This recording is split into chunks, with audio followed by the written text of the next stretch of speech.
Hello, dear friends. This is Phone Support Channel. Before you start watching this video, please subscribe to the channel and give it a like. And also write your feedback in the comments if this video helped you, or if you have any questions. Thank you. In this video, I want to show and tell you how to disable the notification count display on your app icons.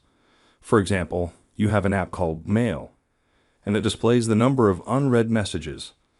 Now I can disable this display. To do this, you go into the settings of your iPhone. Then you go to Notifications. You go down to the bottom and you find the app you want. I click on Mail, and this is where I need to turn off badges. Now you exit out of here. You open up your desktop and you see that the quantity is no longer displayed. You can do it a little bit differently. To do this, you go into the settings, and in the search you can write the name of your application. Find it and open it.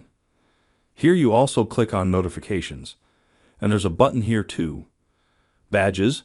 Turn it off and you will see that the number of notifications is no longer displayed. As you can see, this is a very simple and quick way. Done. Nothing complicated. If you like this video, please like and subscribe to the channel. And also watch other useful videos on the channel. That was Phone Support. Bye bye. See you later.